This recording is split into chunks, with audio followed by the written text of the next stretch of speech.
അതെ, ഇന്ന് നമുക്ക് സിമ്പിളായിട്ടേ ഒരു കാക്കയിറച്ചി ഫ്രൈ ഉണ്ടാക്കിയാലോ. കാക്കയിറച്ചി അല്ല കേട്ടാ, അക്ഷരം മാറിപ്പോയി. കക്കയിറച്ചി ഫ്രൈ ഉണ്ടാക്കിയാലോ. അപ്പോളേ വീഡിയോയിലോട്ട് പോകാം. പണി പാളിയാനിപ്പം. അപ്പോൾ അതേ കക്കയിറച്ചി നന്നായിട്ട് കഴുകി വെച്ചേക്കണം കേട്ടോ. പിന്നെ ഇതിനാവശ്യമായിട്ടുള്ള സാധനങ്ങൾ ഇതിൽ ചെറിയ ഉള്ളിയുണ്ട്, സവാളയുണ്ട്, വെളുത്തുള്ളി, പച്ചമുളക്. പിന്നെ മെയിൻ ഇൻഗ്രീഡിയൻസ് 2 എണ്ണമില്ല, അതുകൊണ്ട് വേണ്ട ഇപ്പം വരും.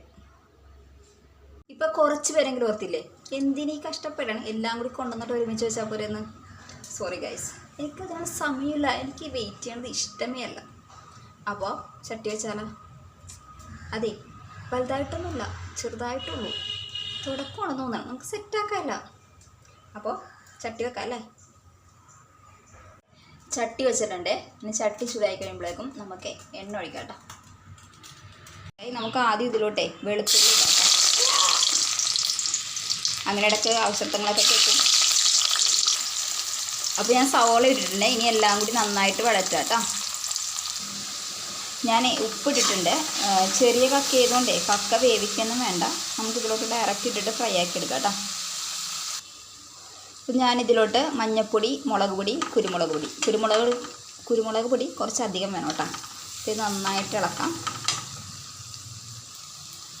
ഇനി നമുക്കേ കക്കേനെ ഇതിലോട്ട് തട്ടാം കേട്ടോ. ഇനി എങ്ങോട്ട് ഇളക്കാൻ ഞാൻ എന്തായാലും ബെസ്റ്റാണ്. ഷോ കാണാൻ ഒരു ഭംഗിയില്ലല്ലോ, എന്നല്ലേ ഭംഗിയൊക്കെ വരും ഗൈസ്. ഇത് നന്നായിട്ട് ഫ്രൈ ആവട്ടെ കേട്ടോ, എന്നിട്ട് കാണിച്ചു തരാവേ. അപ്പോൾ നമ്മുടെ കക്കയുടെ ഫൈനൽ ലുക്ക് ഇതാണ് കേട്ടോ ഗൈസ്.